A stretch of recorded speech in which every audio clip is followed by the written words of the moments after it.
Alors nous sommes ravis de recevoir ce soir Gildas Apseiforce, que nous connaissons bien et qui nous a, lors de nombreuses reprises, honoré de sa présence et de ses interventions. Gildas Apseiforce est psychanalyste didacticienne de l'Association psychanalytique argentine, l'APA, présidente de l'Association latino-américaine d'histoire de la psychanalyse, ex-directrice du département d'histoire de la psychanalyse de l'IPA et de l'APA.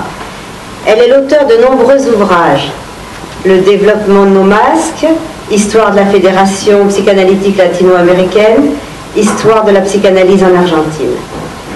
Elle a aussi à son actif également plus de 40 articles, entre autres sujets, l'autisme, le narcissisme, la voix, le transfert, la mélancolie, la vieillesse, le tango, la psychanalyse sous une dictature, la perversion, la peau, Ferenczi, le corps, la réception de Jacques Lacan en Argentine.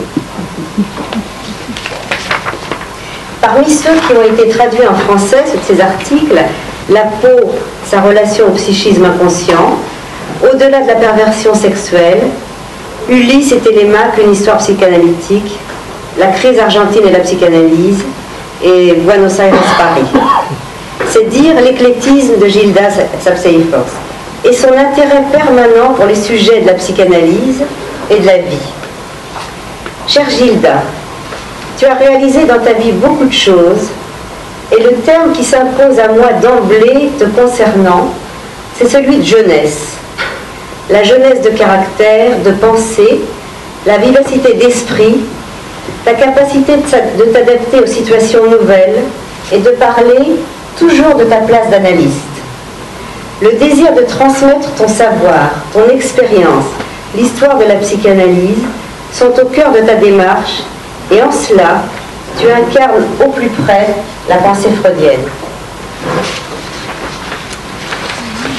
Tu es venu tant ici à Psychanalyse et Médecine et aussi plusieurs fois à l'association Ecarpsy, parler, transmettre, échanger sur les thèmes qui te sont chers, et à chacune de tes interventions, nous avons été non seulement intéressés, mais aussi enseignés.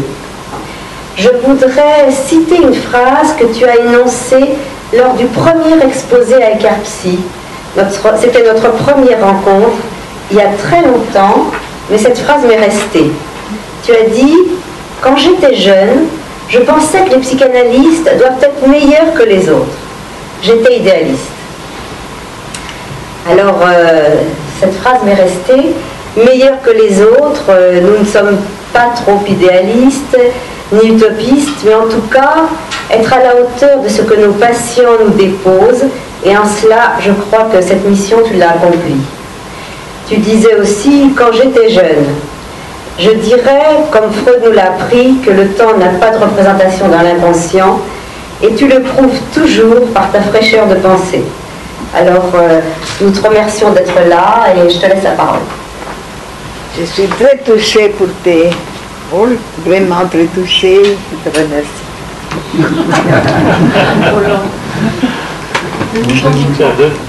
Je te donne le micro. C'est pas facile de se reconnaître quand on parle de vous-même. Je ne sais pas si je suis tout ce qu'elle a dit, peut-être. J'ai en plus 3 filles et 6 petits-fils. En plus de tout ça, j'ai un mari, 3 filles et 6 petits-fils. Je remercie. Ah, tu sais ce qu'on va faire? On va essayer comme ça, non? Vous écoutez? Tu n'es pas obligé de le tenir comme ça. Regarde. Vous écoutez bien? Non, en français, est-ce que vous entendez bien? Non. Je peux parler un peu plus fort. Ça va? Essaye de le tenir. Il faut tenir le micro tout près de ta bouche. Je vais essayer avec l'autre micro. Il faut le mettre comme ça, malheureusement. Non, je ne peux pas. Como si fuera Palito Ortega. La felicidad, Bon, on va essayer. Je vais remercier à Bouchan, à mes amis Bouchan et Florence Rosny pour l'invitation. Je suis très contente d'être entre vous. Et je viens vous dire des réflexions à partir de mes 55 années de psychanalyste. Rien. Bon. Et j'expliquais à Florence que j'avais un peu peur parce que les réflexions sont, comme je peux vous dire, pas baroques, pas sophistiquées, sont des réflexions qui viennent de mon travail de tous les jours. Et c'est ça que je pense de la guérison que je vais expliquer et le rapport entre analyste et patient, principalement. Alors je vais lire mon exposé, après je lirai, qui n'était pas diffusé, 3 vignettes cliniques. Je ne veux pas imprimer parce que encore ils sont vivants, problème d'éthique. C'est 2 cas que je considère des succès, et le 3e, qu'on peut dire que je crois que j'ai raté ou non. Je ne sais pas, c'est pour dialoguer. Freud nous a enseigné qu'on apprend beaucoup de les cas qui ne vont pas bien. C'est de là qu'on peut apprendre un peu plus. Et vous comprenez, vous m'écoutez? Oui. Bon. Si je me viens l'idée que j'avais pensée avant, je répéterai. Pour le moment, je commence à lire. Je ne sais pas comment je peux faire pour lire, soutenir.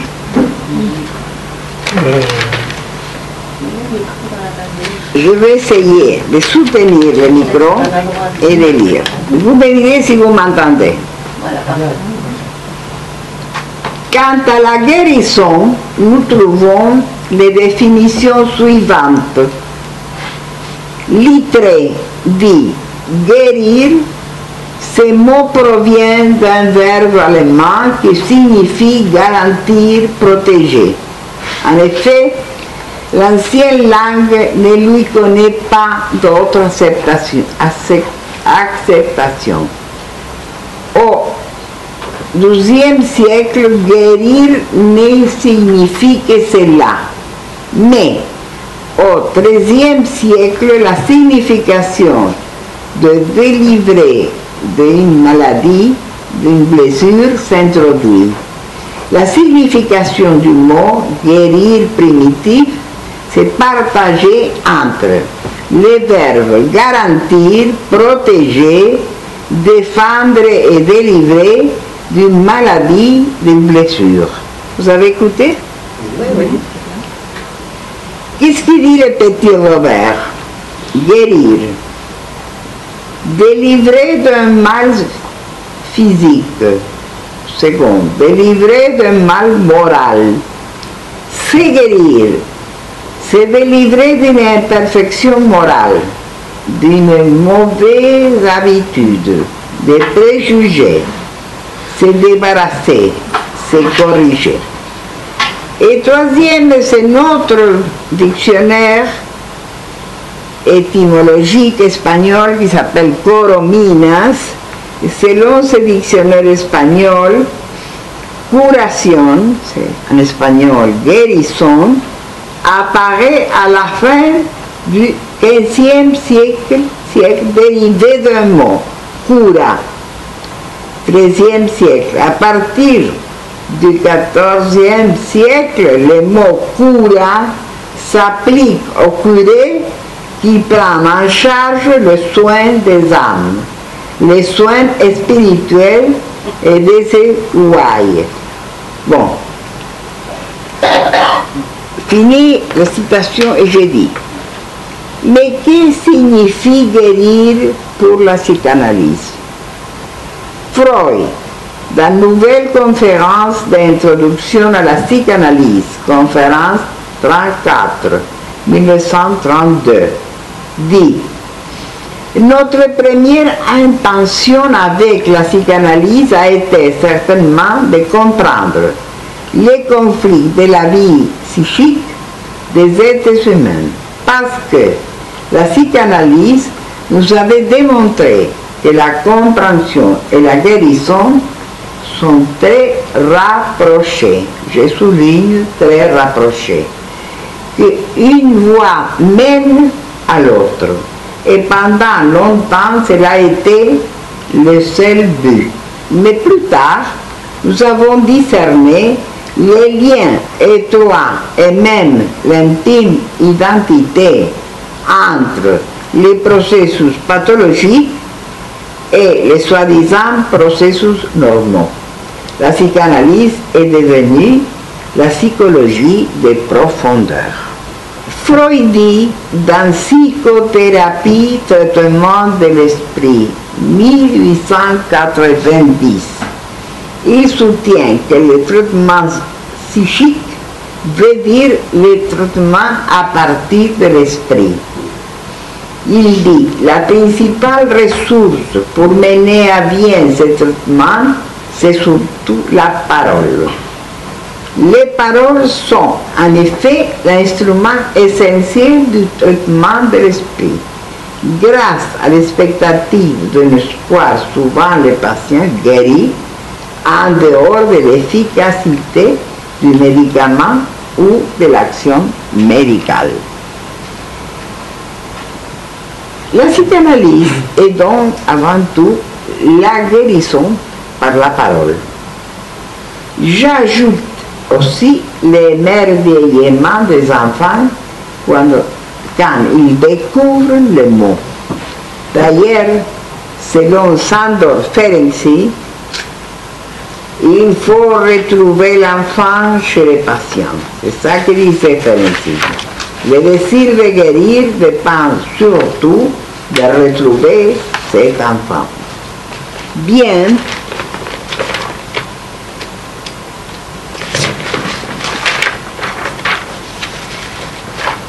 que ceci est en contradiction avec ce que pensait Freud, que le désir de guérir de Ferenczi provient de sources affectives non abordées. Moi, je pense que chacun découvre l'enfant dans son intérieur, mais à un degré différent. Tel est le cas de la psychanalyse.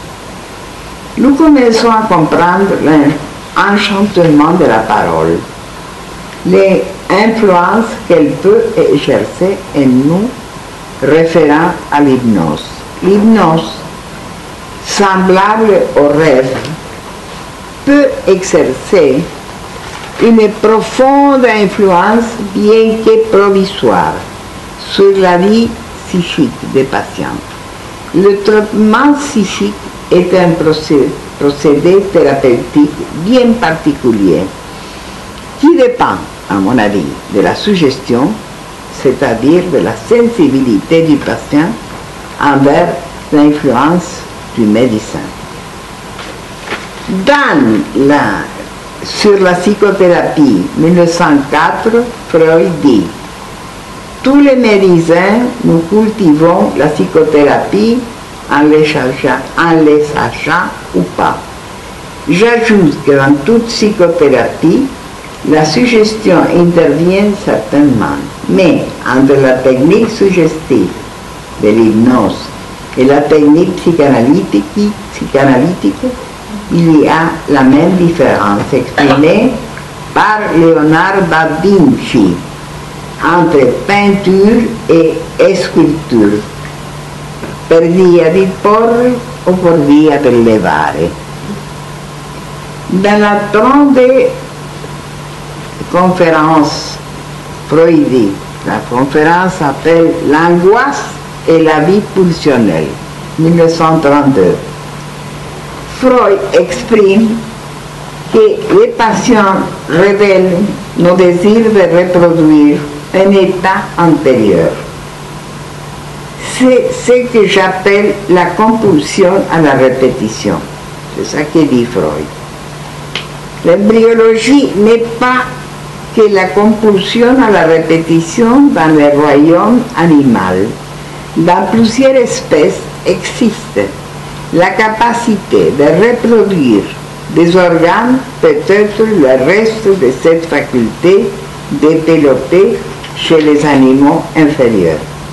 Cela est dû au domaine de la compulsion à la répétition qui exprime la nature conservatrice des pulsions. Vous m'entendez bien? Nous disons alors que les termes guérison comprend surtout 1, 2, 3, 4, 5, 6, 7. 7 conditions. La première, transformer la misère névrotique en infortune quotidien. Seconde, supprimer les amnésies, c'est-à-dire combler les lacunes du souvenir ou les construire quand ils n'existent pas. Troisième, effacer le refoulement, si c'est possible. Rendre conscient l'inconscient, si c'est possible. Dominer les résistances, rétablir la capacité de jouir et l'efficacité à vivre. Supprimer les symptômes, les inhibitions et les anormalités du caractère. Et dernièrement, que les moi remplacent les ça, combler les lacunes de la conception consciente. Tout ça, on dirait, si c'est possible, trouver dans les patients. Dans une lettre à Flies, le 16 avril de 1890, Freud dit: finalement, j'ai trouvé la solution pour ma carrière déficiente. L'énigme est résolue presque complètement. Ma personne a changé tout à fait. Il reste néanmoins un résidu. Je commence à comprendre que la caractéristique apparemment interminable de la guérison dépend du transfert.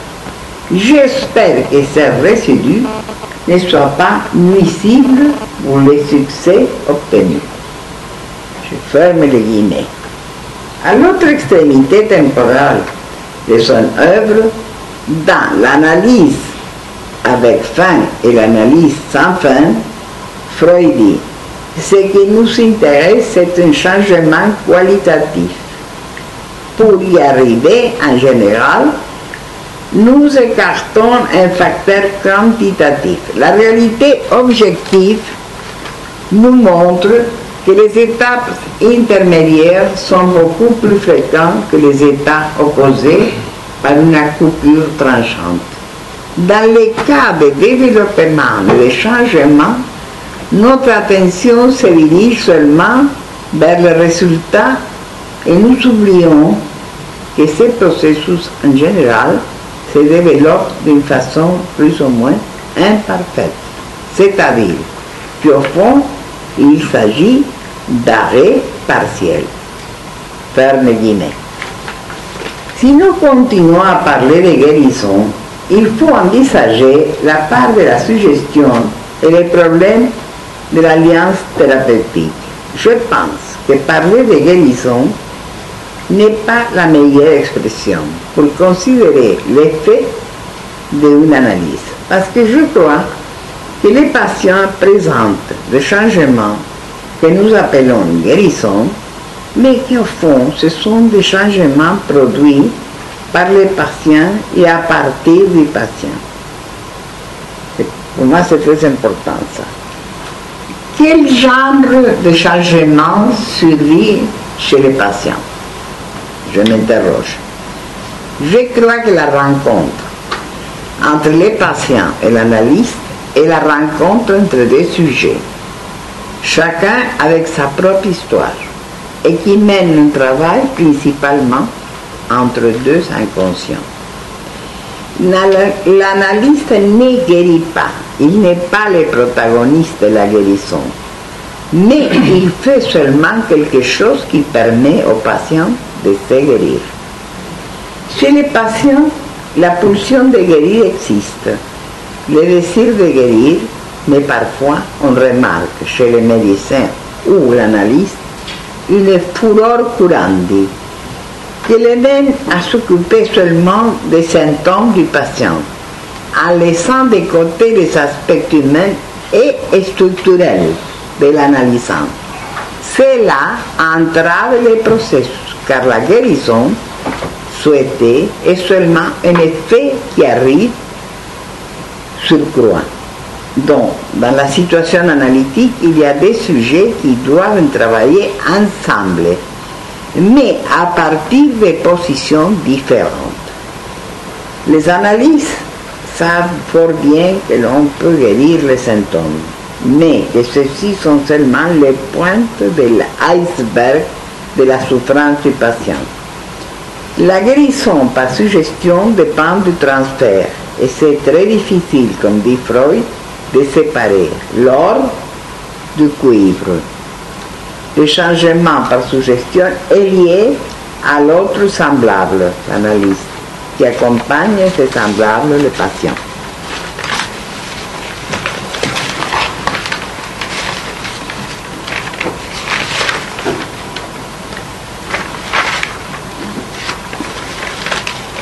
Il y avait un chirurgien du siècle XVI,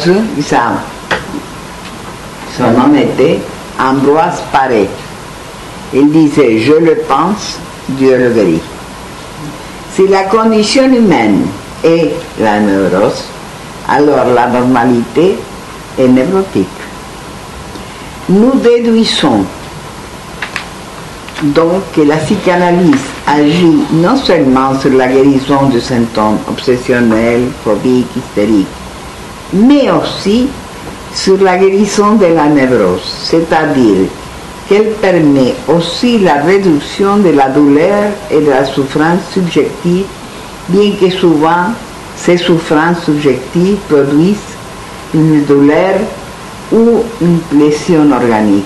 En ce cas, le soulagement des symptômes ressemble à une guérison médicale.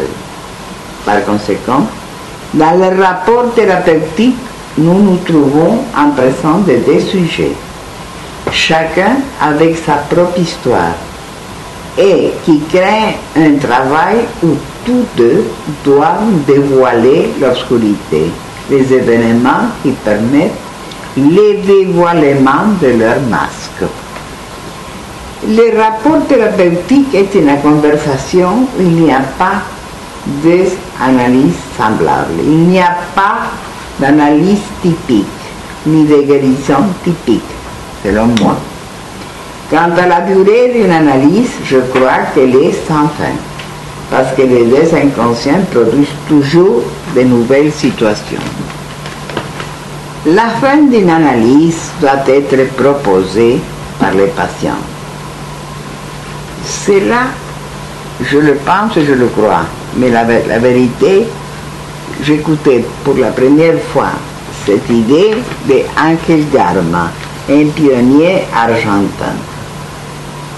Il s'est toujours intéressé à le comprendre. Face à cette proposition, l'analyste, selon sa capacité, son honnêteté, doit pouvoir répondre à la question du patient. Si après la termination existe la possibilité d'une future souffrance. La fin d'une analyse après la proposition du patient ne signifie pas toujours la guérison du patient.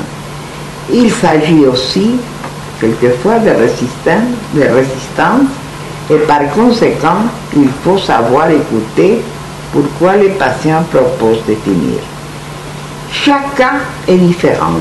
On ne peut pas affirmer que chaque fois que l'analysant veut finir, il s'agit d'une résistance. Ici, je laisse un point d'interrogation pour dialoguer avec vous. Freud, en plus de sa méthode, nous a laissé une certaine pensée philosophique, bien qu'il ait toujours signalé que la psychanalyse n'était pas une vision du monde, une Weltanschauung. Je crois bien que celui qui est traversé par une analyste du patient, voit le monde avec un autre regard. De même pour l'art et ses différentes expressions. C'est une expérience subjective que l'on construit seulement avec une analyse. Je pense que Lacan suit ce même chemin. Le retour à Freud, même avec ses différences, nous mène à un regard philosophique très utilisé par Lacan, à mon avis. Bien que sur une échelle mineure, chaque patient acquiert une vision du monde et de lui-même différente, grâce à un processus irréversible, sans possibilité de retour en arrière. L'exposé, c'est fini. Je vous, si vous voulez, on peut poser 2 minutes et 2 minutes, et je veux raconter 3 cas cliniques. 3 cas cliniques que je veux raconter de mon expérience. Premier cas, j'oublie. Premier cas, un patient d'il y a plusieurs années vient me revoir longtemps après avoir terminé son analyse. Sa façon de parler et d'envisager sa vie montre une différence notoire entre sa vie d'avant, son analyse, et maintenant.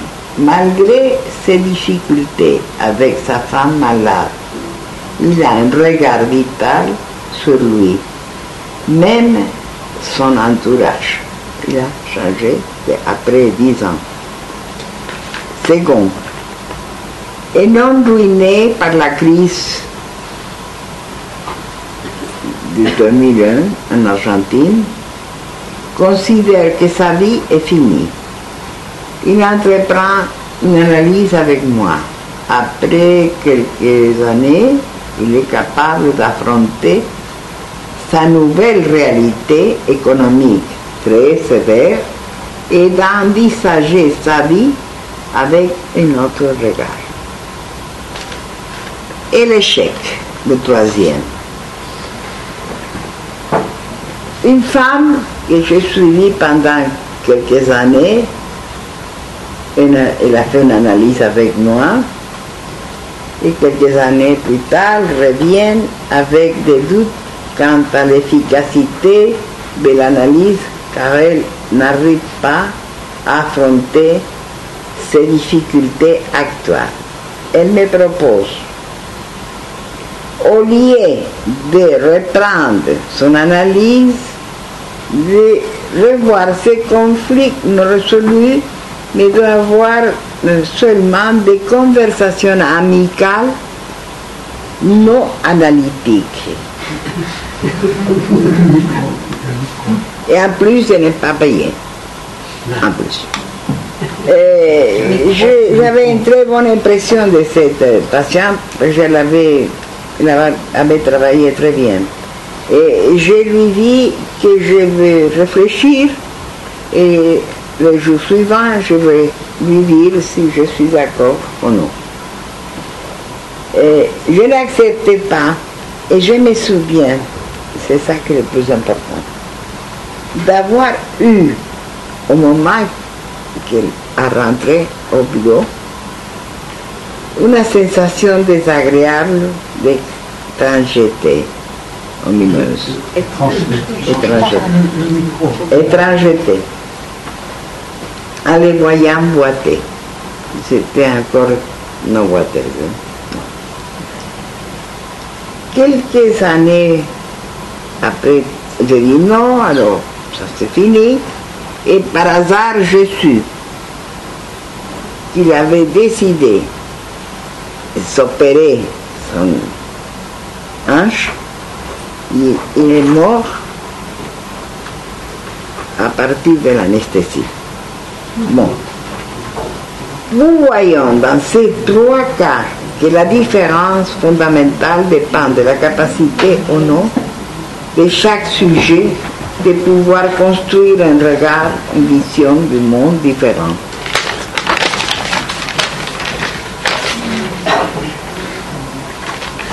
Après avoir traversé une analyse, c'est-à-dire que le concept freudien de guérison n'est pas restreint seulement à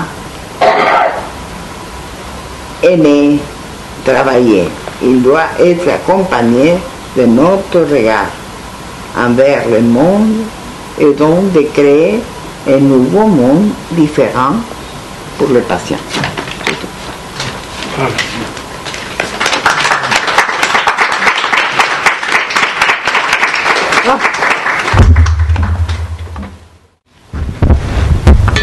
Alors j'écoute. Si vous voulez me faire des questions, je peux penser avec vous, comme les patients pensent avec son psychanalyste. Eh ben, le programme. Alors, juste un mot. Alors, les 7 conditions de Freud, c'est terrible, quoi. Alors, pour commencer, il faudrait, bon, on va prendre, c'est plus 3 mois, c'est 3 millions d'analyses pour commencer. Enfin bon, en réalité, ce qu'il présente là, c'est bien de l'ordre de l'impossible. C'est... j'ai pas fait attention aux 7, mais j'ai l'impression qu'il y en a 6 qui sont déjà impossibles. Hein. Bon. En plus, certaines, c'est, par exemple, il faut lever le refoulement. Alors ça veut dire quoi, lever le refoulement? Effectivement, on le voit depuis quelques décennies dans le monde, en France. Ça veut dire quoi, lever le refoulement? Ça veut dire, c'est une orientation, un renversement de la névrose pour aller dans la perversion, dans le but de, je sais pas, de retrouver ou de trouver un moment de folie. Et effectivement, voilà, on y est.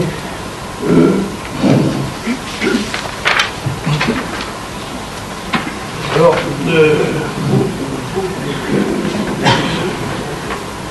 bon,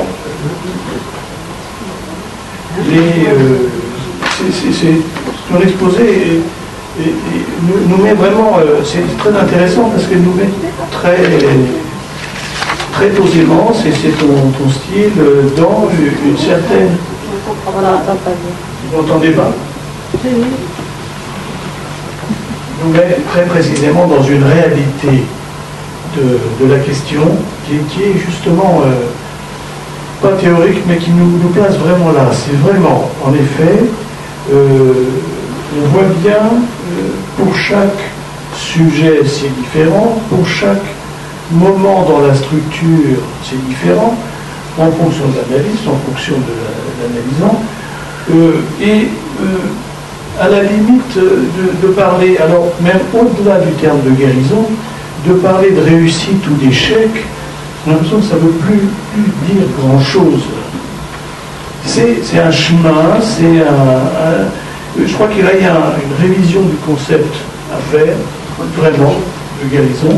Bon, ça a été fait depuis longtemps, de certaines façons, mais là, dans quel changement, un bout de chemin, effectivement, alors c'est peut-être infini, mais il y a des aspects, c'est très complexe, parce que les aspects symptomatiques, les gens viennent pour les aspects symptomatiques, comme en médecine. Mais alors faire des changements structurels, c'est quelque chose, c'est une autre paire de manches, effectivement. Et est-ce que là, on va dans une normalité, tu dis une normalité névrotique? Oui, alors effectivement,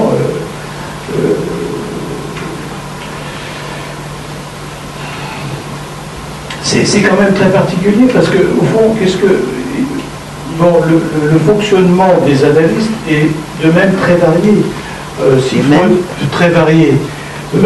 Autrefois, Freud faisait des moments assez brefs d'analyse. Dolto disait 3 ans, ça suffit, hein, pas plus. Il y a des analyses qui durent en effet 10 ans, 20 ans, etc. Mais il y en a aussi c'est quoi qu'est-ce qu'ils font du transfert? Qu'est-ce que nous faisons du transfert?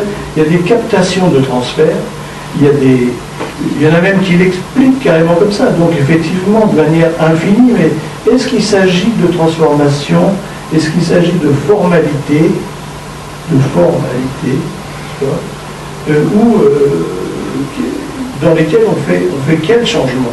Et donc, effectivement, quand tu dis qu'il n'y a pas de guérison type, hein, effectivement, quel chemin fait chacun? Mais alors, les changements structurels, les changements de place dans la structure, c'est quand même d'une complexité effroyable. C'est quand même d'une complexité effroyable. Mais le défi, c'est formidable. C'est formidable. Oui. Le défi, c'est formidable. Oui, parce on va loin dans des moments de vérité. Je crois que c'est un peu les psychanalystes qui sont accros à ça. Et puis, c'est vrai qu'il y a des variations structurelles aussi. Alors si, par exemple, moi je peux parler d'un seul mot, d'un garçon que j'ai reçu enfant. Il était dans une atmosphère de fugue et de phobie. C'était un phobique. Il est revenu me voir 10 ans après. C'était déjà différent. Et peu à peu, c'est quelque chose qui navigue entre la mégalomanie, la dépression et la paranoïa. C'est la paranoïa qui émerge peu à peu. La difficulté, c'est de naviguer entre la dépression, la mégalomanie et la paranoïa, mais c'est par la paranoïa qu'on entame peu à peu la question. Et ça, c'est possible. C'est très compliqué, c'est très difficile. Mais il faut beaucoup de temps aussi. Ah oui. Ah oui. Donc effectivement, je crois que quand tu dis, c'est pour chaque analysant, c'est vraiment très différent. Les buts et la guérison, un terme qui est issu donc de la médecine et de quel effacement symptomatique depuis Ambroise Paré jusqu'aux idéaux de la médecine. Donc maintenant, nous sommes allés à un autre étage, un autre fonctionnement, et même nous sommes amenés à faire revisiter la médecine elle-même, d'une certaine façon, voilà. Bon, voilà, tiens. Je vais te dire que je pensais que peut-être, tu vas parler de si c'est possible à ce moment travailler de cette façon, parce que nous sommes très pris par les assurances médicales, par la médicalisation. Il y a des situations modernes qui dépassent comme ça à l'époque de Freud. Mais je ne suis pas contre la médicalisation si c'est nécessaire. Mais je crois qu'il y a excessive médicalisation. Et je crois encore qu'on peut travailler sur la crise d'angoisse, et maintenant c'est attaque panique, mais c'est DSM-4 ou DSM-5. Je crois que l'artisanat psychanalytique est vivant et qu'on peut travailler. Bon, et tout le monde demande pourquoi l'Argentine est très connue comme le pays où il y a plusieurs psychanalystes. Je dois reconnaître que le groupe argentin a été très bien formé et que sont d'analyse longue et profonde. Je suis quelqu'un qui a appris tout ça et que je suis très j'ai reconnaissance de ce que j'ai appris. Je crois qu'on peut faire plusieurs séminaires. On peut dire que si on appartient à quelque institution, on doit faire tous les séminaires exigés, on doit répondre à quelque encadrement déjà établi, le temps, la quantité de jours. Pour moi, tout ça n'a rien à voir. Pour moi, je crois qu'on peut avoir transfert une fois par semaine et ça marche. Vous comprenez? Je m'en fous de 4 séances, de 3 séances. Et l'encadrement, c'est relatif. Au début, le patient doit être allongé dans le divan. Maintenant, face à face, on peut travailler aussi. Sont des situations un peu imposées et qu'on suive. C'est très important d'avoir présent ça. la communication entre deux personnes qui font le travail psychanalytique va plus de ce qu'on peut croire.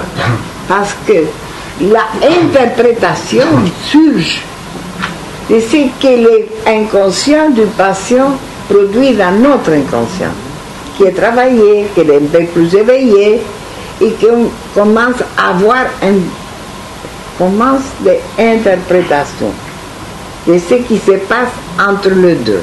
Bon, je ne sais pas si je répète, mais je crois que c'est les choses, à mon avis, très importantes de comprendre. Il n'a rien à voir avec toutes les théories. Une chose que je souligne, que tout ce qu'on a lu, Freud, Mélanie Klein, Ferenczi, Theodore Reich, Lacan, tout, c'est très important. Mais quand on est avec les patients, on doit oublier tout. C'est une autre chose. On ne doit pas appliquer la théorie au moment du travail. C'est très, très important.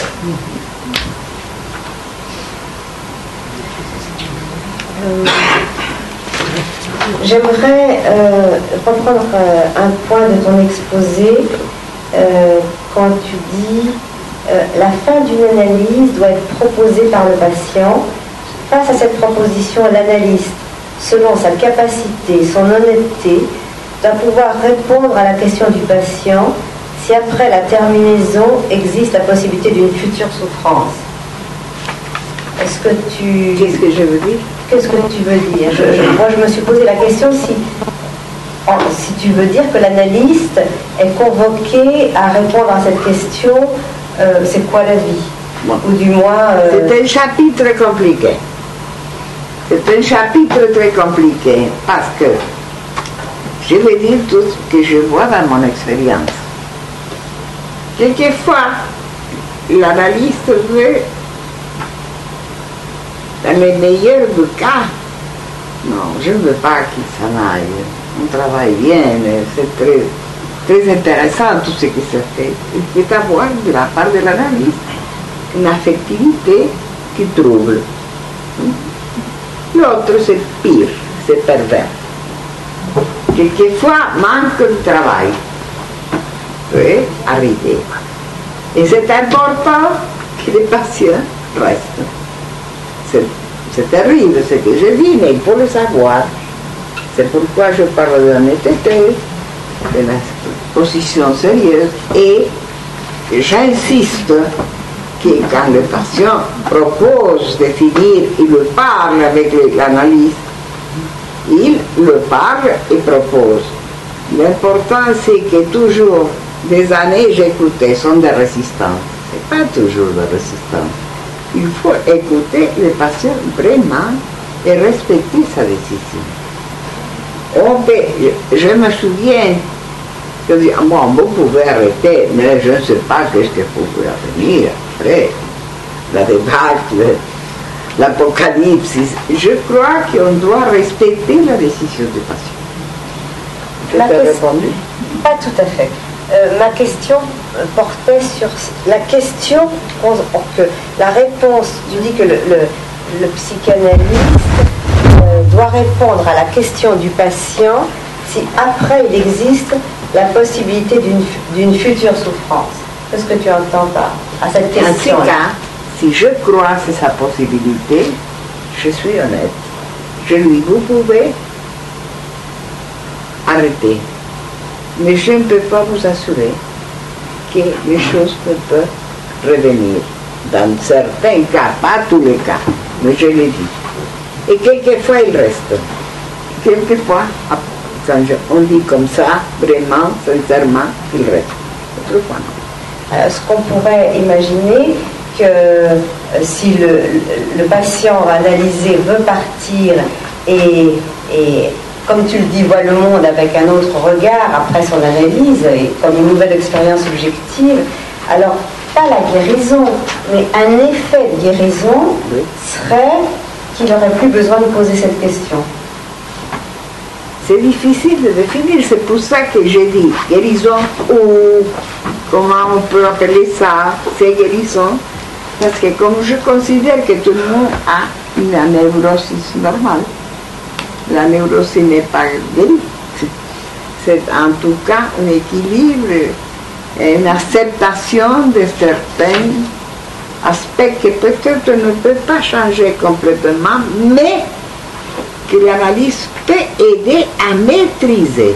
Vous comprenez? Que les patients peuvent maîtriser ses phobies, ses restes paranoïaques, que tout le monde a quelque chose. Excusez-moi. Vous pouvez lui donner c'est très rapide. Oui, il faut quand même, on n'entend pas bien. Est-ce qu'on peut dire maîtriser ou faire avec? Ce n'est pas pareil. Maîtriser ou faire avec. Voilà, est-ce que le mot maîtriser me dérange un peu? Est-ce que c'est pas faire avec?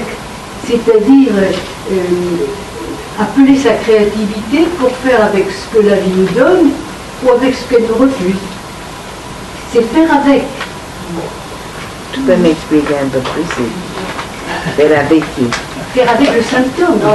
Si Non, par hasard parce que il je revient, pense- voilà. En général, nous sommes toujours avec l'autre. Nous sommes seuls. Et quand tu dis avec, je pensais, on peut changer avec l'autre aussi. On peut avoir un rapport C'est pas ça différent. qu'elle disait. Faire avec, c'est... Arreglárselas. Arreglárselas. ¿Cómo Arranjar. podemos arreglárnosla con nuestros Comment on peut faire pour arranger, pour éviter? C'est pas tout à fait ça. Vous dites maîtriser. Vous avez employé ce terme, maîtriser. Je ne sais pas si c'est un bon terme, je ne parle bien français. Non, mais si le mot maîtriser est celui que vous voulez dire, il me dérange un peu parce qu'il me semble que c'est plus une espèce de souplesse que donne la cure analytique, que permet la cure analytique, et par conséquent, c'est pas du côté de la maîtrise, mais c'est de pouvoir contourner, de faire avec si le symptôme revient ou si quelque chose du symptôme revient.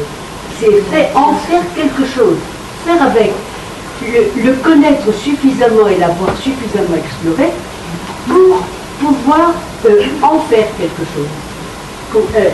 C'est-à-dire faire avec ce que, vous avez parlé de crise économique pour vos patients, pour un de vos patients, faire avec ce que la vie offre ou refuse autour de son... Enfin,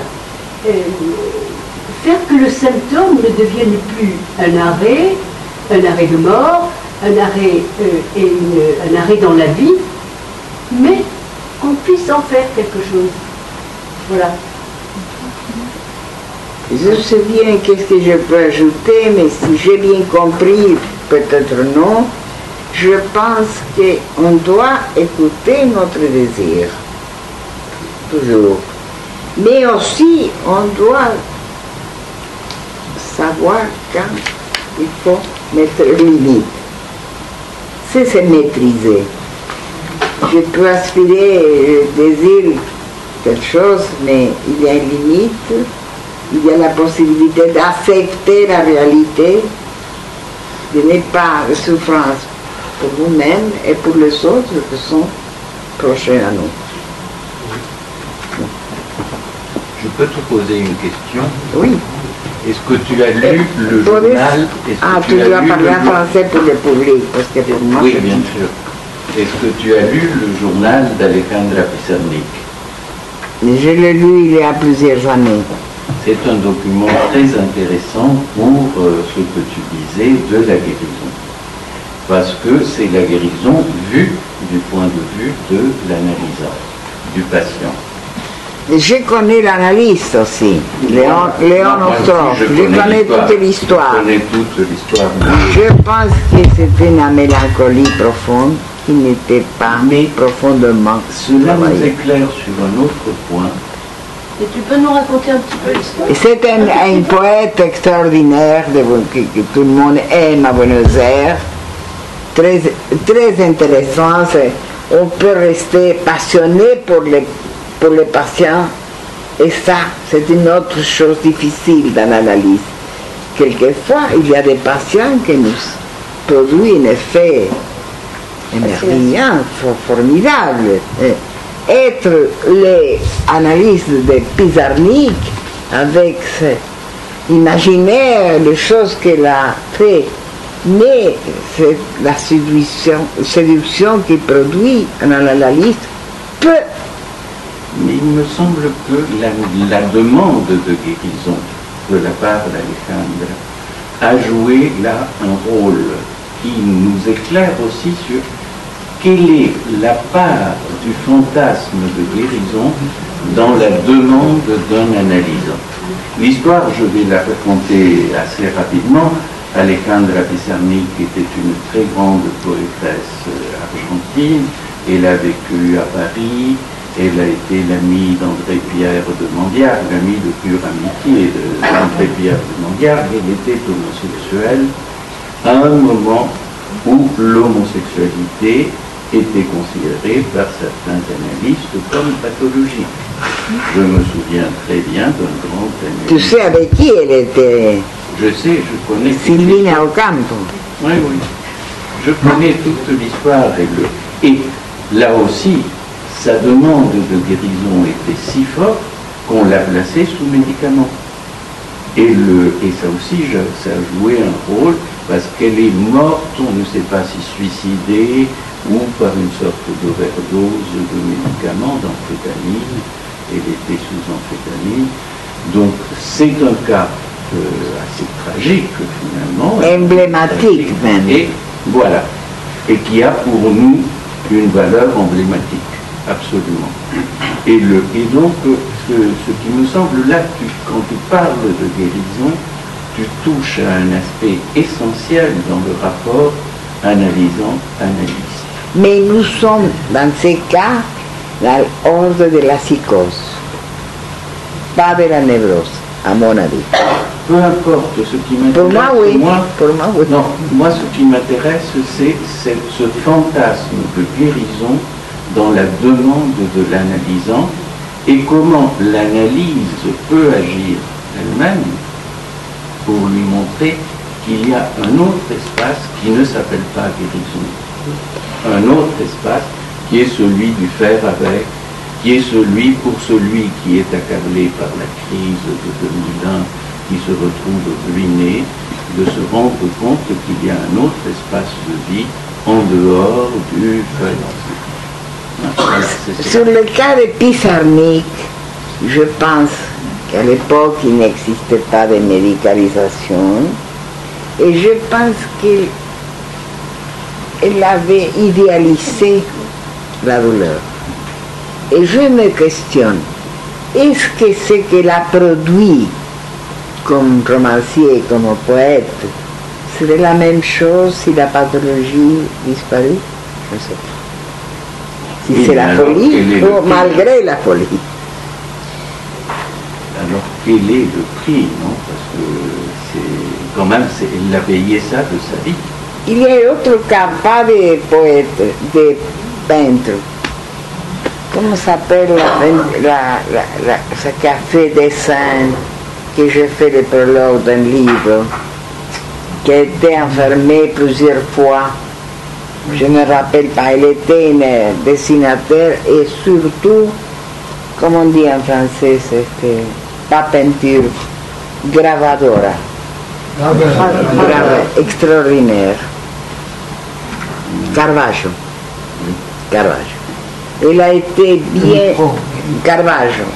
Elle a été des années dans les neuropsychiatries, elle sortit, elle portait... Et toujours elle était extraordinaire dans son art. C'est un temps difficile de savoir si l'art et la folie sont très proches. Si l'art prévient de la folie ou c'est la folie même. Je ne veux pas me mêler dans cette affaire. Gilda, j'aimerais bien discuter avec toi le dernier cas que tu as présenté. Si j'ai bien compris, donc c'était une femme. Si j'ai bien compris, c'était une femme qui tu as vu en analyse, qui est revenue pour reprendre un travail avec toi, mais à titre amical, enfin des conversations à titre amical sans qu'il y ait de paiement. Et qui est revenue en boitant, alors qu'elle ne boitait pas avant, c'est ça? La question que Le micro, Gilda. La question que je me pose, si j'ai fait bien ou non, de dire non. Oui, mais est-ce que... C'est ça que je veux dire. Quand elle est revenue, elle boitait, mais elle ne boitait pas avant. Non. Non. Donc, Il était une très beau garçon et une très belle femme. alors, ça pose beaucoup de questions. D'abord, sur la première question, c'est sur l'amitié en fin d'analyse. L'amitié avec son analysant. C'est possible. Je pense que c'est toujours, quand il y a une analyse qui a eu une fin, disons, heureuse, il y a toujours quelque chose de... Il a d'affect, affection. Mais amitié, je ne sais pas si c'est possible. Amitié. C'est une situation, à moi, très compliquée. Il y a toujours quelque chose de l'amitié, et là, elle revient avec une demande de conversation amicale. Et alors, ça m'a fait penser évidemment à la phrase de l'écriture, boiter n'est pas péché. Est-ce que c'est le péché qu'elle avait travaillé avec toi pendant son analyse, et en revenant, en boitant, qu'est-ce qu'elle voulait, de quoi voulait-elle parler? Et alors, ce qui est très troublant, c'est que tu me dis que tu as été prise d'un sentiment d'étrangeté en la voyant boiter, et que finalement, elle a eu une fin tragique, puisque pendant son opération de la hanche, elle est décédée. Alors, est-ce que tu pourrais reparler de ce sentiment d'étrangeté que tu as eu à ce moment-là? Est-ce que c'est quelque chose comme une... Quelque chose à moi, peut-être. Oui, mais... Bien sûr. Tu l'as mis en relation là avec sa disparition quand elle s'était opérée. Est-ce que l'étrangeté, c'était d'avoir boité? Est-ce que tu as été surprise de l'avoir boité? Ou est-ce que tu as été prise d'un sentiment d'étrangeté? La figure par rapport à sa demande? Est-ce que c'était sa demande de poursuivre une relation amicale qui t'a surprise, ou sa présentation, le fait qu'elle boitait? La question que je me pose, si c'est bien ou mal, je fais ce que je peux, mais je ne sais pas si c'est l'unique solution. Il y a comme une odeur de culpabilité un peu étrange. S'il y a une sensation comme ça de malaise, hein, si j'ai bien compris, pas forcément parce qu'elle boitait, mais il y a quelque chose dans la demande. Non, je fais une analyse avec vous. Bon, ben c'est terminé, moi je viens pour être ami. Bon, ben on n'est pas forcément amis sur demande. Qu'est-ce que c'est que ça? Une analyse. C'est très étrange. Alors il y a peut-être là une demande en effet de quelque chose, mais de quoi? Et pour une demande qui demande à l'autre de se plier à quelque chose, en effet, du fantasme personnel, ou de je ne sais quelle puissance, ou de quoi.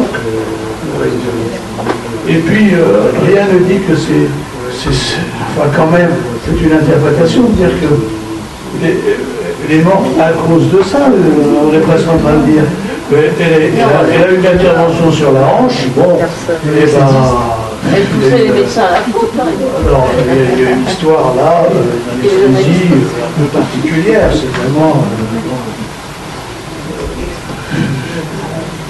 là, on se perd en conjecture. Hein.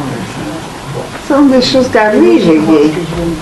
Dans la pratique, on a des situations comme ça. Oui, absolument. En t'écoutant raconter cette histoire, je me suis dit, voilà une personne qui... Comment dire? Enfin, je commence par la fin. C'est quelqu'un qui a... Elle est peut-être morte parce qu'elle a poussé le médecin à la faute. Il y a des gens, transférentiellement, qui sont comme ça, qui font que l'autre se plante ou fait des bêtises. Et je l'ai entendue comme ça, cette dame-là. Et peut-être qu'elle a poussé aussi l'analyste à la faute, puisque, comme dit Chang, il y a une odeur de culpabilité dans cette histoire. Voilà. C'est- Maintenant, pourquoi cette personne est telle que le transfert produit le faux pas chez l'autre, ça fait penser à des choses quand même, le faux pas. Et j'avais une question, j'en profite On pour peut poser ma penser question. qu'elle est née pour me dire adieu. C'est ce que tu as pensé. Pas si clair, non? Il y avait ça. Après, je pense. Il y avait ça dessus. Oui, elle veut dire adieu à quelque chose. Au transfert, Donc elle ne quelqu'un voulait qui pas. ne supportait pas le Transfert. Moi, j'avais tout à l'heure envie de te poser la question. Le transfert, est-ce que c'est bon pour la santé? J'avais l'impression que le transfert, c'est bon pour la santé. Parce que ça soulage le fait de, comme disait mon copain Ben Roubi qui est là un jour, transposition de la maladie sur un autre plan. Ouais, c'était ça ma question. Est-ce que c'est bon pour la Quelle est santé? la question? La question est, est-ce que le transfert est bon pour la santé? Comment? Est-ce que le transfert, c'est bon pour la santé? Non, je crois comprendre que ce qui dit Daniel, que cette situation unique et que quelqu'un nous écoute, comme jamais personne ne peut nous écouter. Absolument. Voilà. Ça, je suis d'accord. Mais on doit, quelquefois, se conduire nous-mêmes. C'est pas comme la diabète, est-ce qu'on doit prendre l'insuline toujours. Mais c'est nécessaire. Et quelquefois, grâce à l'insuline, on fait très bien. On peut discuter des années, mais c'est vrai, parce que la personne qui nous écoute, peut-être ma mère, mon père, mes fils, c'est différent les projections qu'on peut être tant que patient. Il y en a qui veulent parler par là. Hein? Est-ce que vous avez eu le sentiment avec cette station dont vous avez parlé, que si vous aviez pu lui poser la question, en tout cas, du pourquoi de cette demande insolite, quand même, quelque chose se serait passé? J'ai un petit argument que je n'ai pas dit, que je me souviens. L'unique fois que je l'ai vu, parce qu'après qu'il a fini avec moi, il était médecin, il était psychanalyste, s'est marié, eu d'enfants, elle a laissé l'institution de psychanalyste. Il m'a dit qu'il était passionné pour Bowlby. C'est ce qui s'occupe de l'apego, comment on dit? L'attachement, Bowlby. Il était passionné, qu'il considérait très important. Rien à voir avec le transfert. C'est une adhésion presque symbiotique. Je crois que ça m'a touché beaucoup. Je ne veux pas être la mère de l'apego, je pense. Autre explication. Oui, c'est-à-dire que peut-être ce qui produit la culpabilité, c'est qu'il y avait une demande de quelque chose, peut-être insaisissable chez elle, mais c'était présenté soumets-toi à ma demande. Ok, bon, le masochisme a des limites, le schisme réaliste. Ce qui m'a frappé, c'est quand tu dis que tu as eu un sentiment d'étrangeté. Et je pense que c'est très important, avec une expérience analytique de plusieurs années, qu'on peut sentir ce sentiment d'étrangeté et de malaise, et que, comme analyste, on puisse s'appuyer dessus. Tu sais, il y avait une psychanalyste déjà décédé, il s'appelle Álvarez de Toledo. Il était très intelligent, mais très simple, toujours avec un grand sens commun. Et on l'appelait la sorcière. La sorcière. Parce qu'elle avait une qualité de trouver quelque chose, comme si son inconscient pouvait voir quelque chose que la magie. Et quelquefois, moi, on m'a dit sorcière aussi. Je ne sais pas si c'est une plaisanterie, c'est un compliment, mais en tout cas, je crois que quand on a beaucoup d'années d'expérience, on a élargi l'inconscient et a une compréhension peut-être différente. Oui. Alors, par exemple, il est Très bon. Vous pouvez faire un duo peut-être? Donc j'ai une question très élémentaire, que je pose dans les termes de notre conversation. Est-ce que quand même le devenir de l'analyse, c'est pas un nouvel équilibre entre les pulsions de vie et les pulsions de mort? Et ça, c'est pas une manière aussi d'avancer vers quelque chose que nous méritons. Je choisis des termes relativement élémentaires.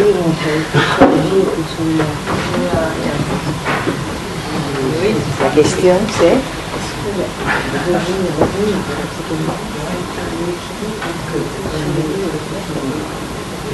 pourquoi l'avenir? Le devenir. La guérison. Je ne comprends pas la question. Comment tu as dit guérir? Non, j'ai pas dit guérir, c'est vrai un développement vers quelque chose qu'on pourrait appeler la guérison. Ah non. C'est maîtriser, pouvoir maîtriser la réalité que nous ne sommes pas infinis. C'est pas facile. C'est impossible de maîtriser la mort de nous-mêmes. Freud l'a dit, on n'a pas de représentation. On a la représentation des autres, mais on croit en général que l'être mortel. Pour moi, je peux vivre tout ce que je peux. Mais l'idée d'infini et fini, c'est très compliqué. Les philosophes ont beaucoup travaillé et je crois que la pulsion de mort travaille toujours avec la pulsion de vie. Par exemple, la pulsion de mort a une fonction formidable parce que grâce à la pulsion de mort, on peut parler. Je vais vous expliquer. J'ai appris ça les Rosolato. Et je le trouve très intéressant. Le langage, c'est la représentation de la chose. C'est virtuel. On imagine une coupe, je ne vois la coupe, mais je peux imaginer la coupe, non? Alors, pour dématérialiser l'objet, c'est l'action de la pulsion de mort. Mais grâce à la pulsion de mort, on a la plus grande pulsion de vie que c'est nous communiquer. Je me suis exprimée, vous l'avez compris? C'est pas à moi. C'est Rosolato dans ce livre, Le Sacrifice, qui l'explique absolument. Et Le tonnerre de Lacan, il faut quand même le dire. De Lacan, je ne l'ai pas vu. L'idée est de Lacan. Cette idée-là, de joindre la pulsion de mort et le langage, c'est Lacan qui l'a inventé. Pardon, je ne l'ai pas lu à Lacan, je l'ai lu à Rosolato.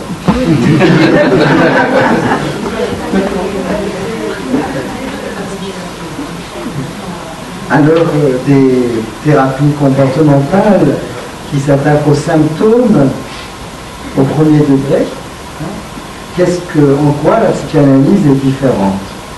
Et c'est peut-être là tout l'enseignement de Freud, des autres psychanalystes, c'est que tout cela a un rapport avec quelque chose que l'on ne sait pas, qui est étranger à nous-mêmes, de l'insu. Quelque chose auquel on n'a pas accès et qui est pourtant déterminant. Donc quand Freud parle de levée de refoulement, de refus des résistances, évidemment le moi refuse, c'est la fonction même du moi de refuser, de résister à l'inconscient. et de vouloir l'ignorer. Alors, il y a d'autres, dans tous les projets, chez tous les théoriciens de l'analyse, enfin ceux qui abordent, il y a cette révolution qui doit se produire, ce décentrement de quelque chose.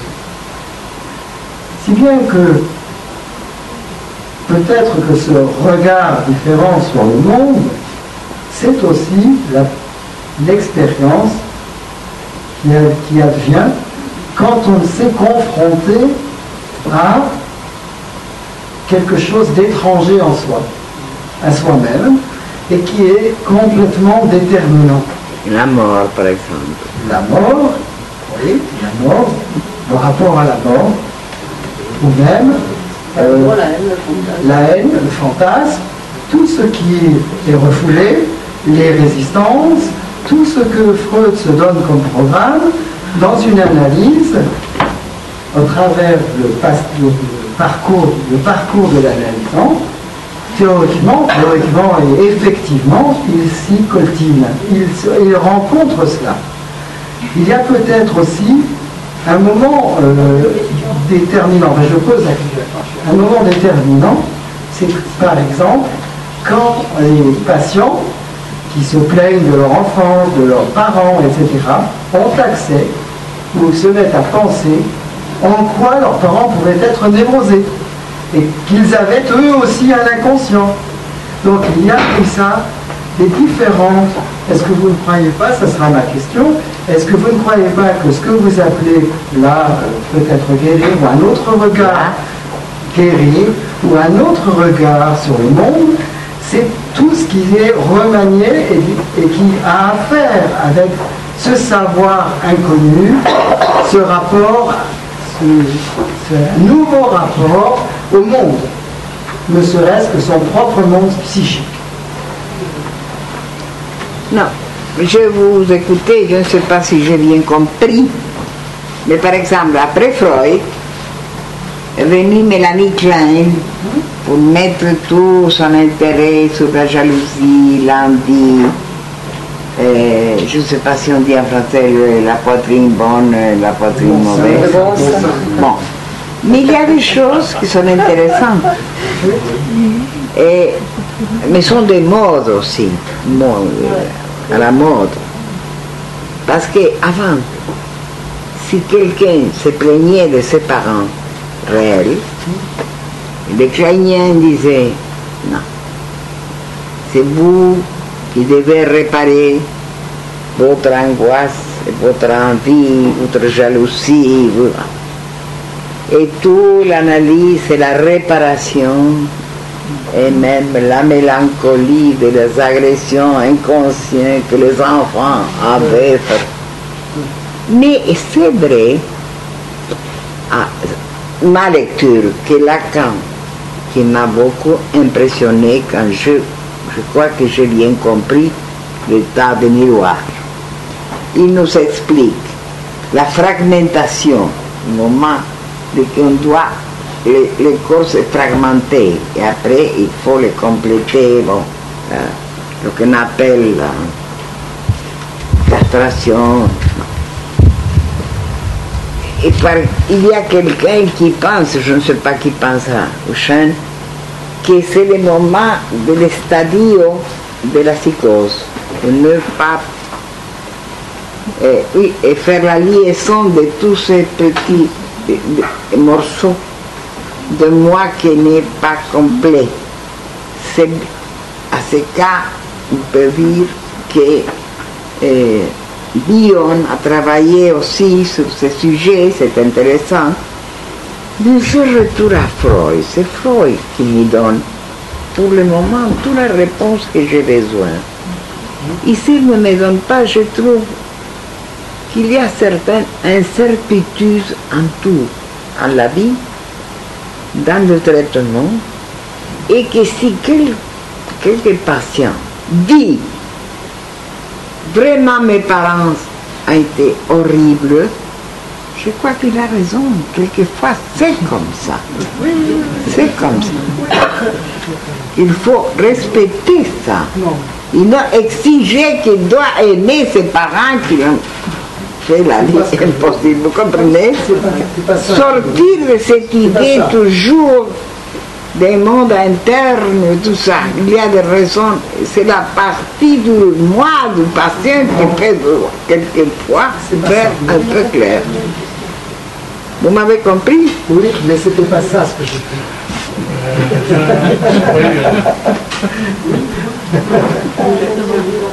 Mais je crois que c'est un problème de On ne touche pas au bouton. Vous savez ce qui répond à l'habilité de sortir pendant le feu. J'ai sorti de ce côté. Vous avez dit que ce n'est pas ce que vous m'avez questionné. Et j'ai répondu à autre chose. Que peut-être que l'autre vision du monde, c'est aussi... D'où vient l'autre vision du monde? D'où vient l'autre vision du monde? Vous avez dit au début de votre intervention qui se passe avec la psychothérapie comportementale. Oui, c'est ça que je voulais parler aussi. Nous avons fait, tu peux le raconter, parce que je me fatigue, Henri, c'est beaucoup en français, tu parles français. Nous avons fait une table ronde, la moitié psychanalyste traditionnelle et la moitié c'était des grands professeurs de l'université cognitivistes. La majorité des cognitivistes ont lecture freudienne. Oui, oui. Elle a bien fait. Mais si on pense statistiquement, les fracas et les succès, c'est la même chose. La vérité, il n'y a pas de différence. C'est comme ça, non? Je voulais parler de la différence entre la psychothérapie cognitiviste et la psychanalyse. Je pense que c'est différent. Très différent, dans la mesure où le but... Mais on doit reconnaître qu'ils ont des succès aussi. Oui, mais ça, c'est pas... Oui, oui, mais par contre, la psychothérapie cognitiviste, enfin les psychothérapies en général, n'ont pas pour but autre chose que de rendre le patient au patient ses capacités de jouissance. Et la psychanalyse se place complètement sur un autre plan, puisque son but à la psychanalyse, c'est de rendre un sujet à son désir. Donc ça n'a rien à voir. Je pense que quand même pas long. Avec Henri, tu peux m'expliquer cette histoire de ces points? Ce cognitiviste dit que, évidemment, dans les cas difficiles, nous pataugeons tous. Et nous avons à peu près les mêmes résultats que les psychanalystes. Ni meilleurs ni pires que les psychanalystes. Mais ça c'est juste, chacun va choisir la direction, l'adresse qu'il préfère. Moi j'aime la psychanalyse, je suis ce chemin. Mais si je ne suis ennemi des cognitivistes, c'est autre chose. Alors, je vais raconter une histoire drôle. Non, pas une histoire de c'est trop tard, elle a dit qu'elle était drôle en plus. Alors, c'est un type qui vient chez le psychanalyste et qui dit, voilà, j'ai toujours peur qu'il y ait un tigre sous mon lit. Alors le psychanalyste lui dit, faudrait réfléchir. Tengo miedo que hay un tigre debajo de mi cama. Plus fort, parce que là... Je n'ai pas bien compris. J'ai peur. Il raconte une histoire. J'ai peur qu'il y ait un tigre sous mon lit. Et son chiste, Il y a un tigre sous son lit. C'est son symptôme. Et le psychanalyste lui dit, bon d'accord, on prend un deuxième rendez-vous et on va essayer de comprendre cette histoire de tigre. Le type ne revient pas. Et un jour, dans une soirée, le tigre ne revient pas. Le type ne revient pas ou le tigre? Le type ne revient pas. Le psychanalyste. le monsieur rencontre le psychanalyste dans une soirée et il lui dit, et le psychanalyste, il vient voir le psychanalyste et lui dit, je suis guéri, je suis allé voir le rabbin, ou le comportementaliste, plus exactement, et il m'a dit, il n'y a qu'à scier les 4 pieds du lit. C'est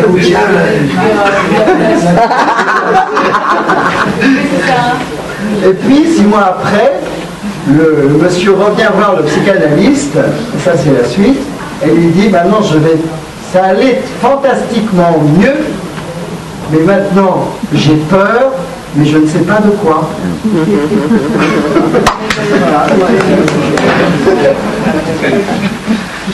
Eh bien, voilà, nous avons mis un petit peu dans le moteur et on va peut-être